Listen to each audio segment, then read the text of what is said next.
and welcome to PCB Chat. I'm your host, Mike Buetow. My guests today are Wally Rhines, Chairman Emeritus of Mentor and spokesman for the Electronic System Design Alliance Governing Council. And also joining us is Merlyn Brunken, Director of Market Intelligence. Thank you for making time for me today. I see the ESD Alliance is reporting another quarterly increase in revenue, this time for the period ended September 30th. Wally, what are the highlights of the latest results? The primary highlight is that it's continuing growth. We just had a long string of successful growth, and here we have it again.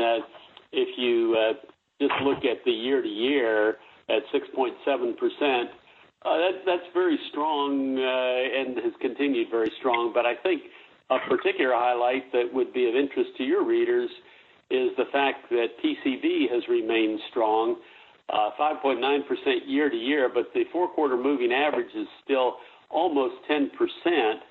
And one thing that PAC RIM was incredibly strong, 30.7% growth year-to-year. Yeah, that was striking to me.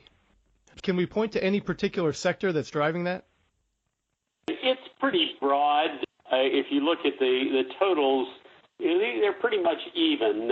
Geographically, there's some variation, very strong in North America, as we've seen in the past, and strong in Pacific Rim, but right about on the worldwide average. Japan, a little less, and Europe a little less, but still, all strength in pretty much all regions.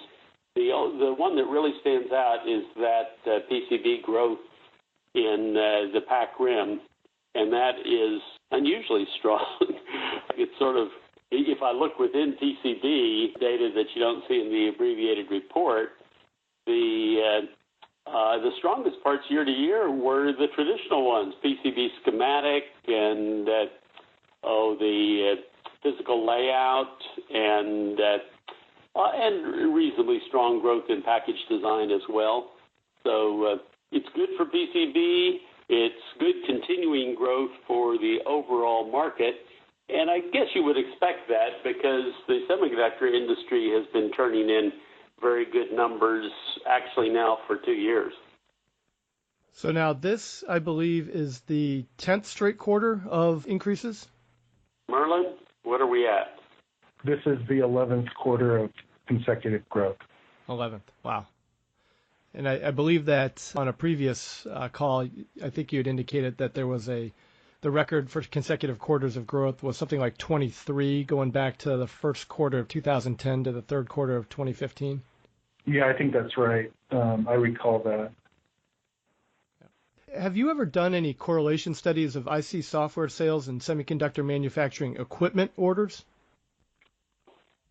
No, but Merlyn just sent me an article on something that was published on that where they were looking at correlation and expressing concern that semiconductor versus semiconductor manufacturing equipment, the lag had changed some.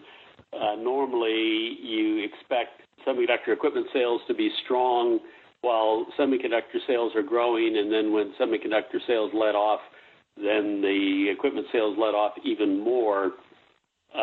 And that sort of happened this year. The equipment sales are down starting in third quarter. Certainly, the equipment sales turned south, and that's continued in the reported numbers I've seen, whereas semiconductor was more of a modest downturn. It went from 22% in 2017 to, 14.5 or something. Merlyn could correct me on that, in 2018. And I think the semiconductor is disproportionately influenced by memory, which was the big driver of growth in 2017. And now we've entered an era where, or a time when the average unit prices are now year to year are now decreasing, as you would expect, because we had enormous unit price increases in memory in 2017 and the first part of 2018. So I think tracing that back to equipment, you're more likely to find information in looking at what happened to the memory companies, particularly Samsung and SK Hynix and Micron, And I believe you'll find that Samsung in particular rolled back or reduced its planned capital spending during the second quarter of this year, of 2018. And so they are certainly a big driver for the capital equipment spending. Just one comment on that, Wally. Probably, it's been a long time, but 12 to 15, something like 10 or 12 years ago, I did do a real deep analysis of all the equipment categories and tried to figure out correlations to EDA. And at that time, the only correlation I found was photomask or reticle data. Right, I remember that, yeah. Yeah, that's hard to correlate to EDA now that such a large percentage of the market is ratable. That's hard to draw correlations like that. But at that time, most of the market, wasn't as ratable as it is now, and that was the only correlation that existed at that time. So I think, Mike, for your readers, the broader trend is that, or the broader observation of correlation is that semiconductor and semiconductor manufacturing equipment revenue is much more volatile than EDA. EDA tends to be pretty steady, and now even more so as we've moved into predominantly ratable revenue recognition. So I guess that's the good thing. EDA tends to be very steady, and any increases tend to be gradual as with the decreases, and you hardly ever see EDA revenue go negative, whereas semiconductors and semiconductor manufacturing equipment tend to go into negative territory every recession. Yeah, that's a good point. And I'm not sure that trying to determine any of these correlations is going to be easy going forward anyway, now that SEMI doesn't report the semiconductor equipment booking numbers anymore, just the shipments. When recognition was up front for EDA, Merlyn's correlations would show that EDA tended to turn down 1 to 2 quarters after the semiconductor industry turned down, and it turned up 1 to 2 quarters after semiconductor turned up. And we attributed that to the fact that the base of designers stays fairly steady, but the expenditures on design tools varies some when there are cost-cutting programs in the company. But basically, as the recession approaches, the EDA users tend to stock up on software, so they tend to buy more when they know that a recession is coming. And then as the company comes out of the recession, it tends to wait until its R&D as a percent of revenue is coming back into line with their long-term model before they loosen up on buying more, increasing their EDA purchases. But now that revenue is ratable, that's really hard to see because it's stretched over so many quarters.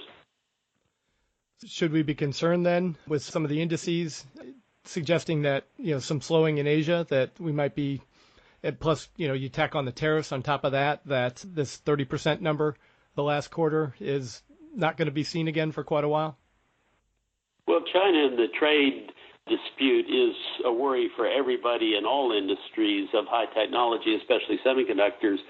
So you can't say you shouldn't worry, but on the other hand, if you look at what the fluctuations in China have been, for example, this quarter, very strong PCB orders, it doesn't move the total needle that much. So from a worldwide point of view, yeah, you can have modest declines and increases, and maybe we are going into a period where the China effect will get worse rather than recovering. Now, a lot of that depends on what happens with trade negotiations, but anyway, I wouldn't expect it to cause a crisis in EDA, and just as the strong upside has not shifted the total numbers for EDA that much. So one other data point that really jumped out at me was the increase in employment, particularly year over year, 8%. Is that sustainable? Yeah, isn't that amazing? So I would normally say, hey, you can't grow employment faster than revenue, but if you look back at the history, it almost every year, every quarter does increase faster than revenue. And so I have to attribute some of that to the increasing movement of the employment to the PAC rim, which allows you to do that with lower labor costs. Okay, well, congratulations on another terrific quarter, and I'm going to knock on wood and hope that they continue. Me too. Great. This has been PCB Chat with Mike Buetow. Have a nice day.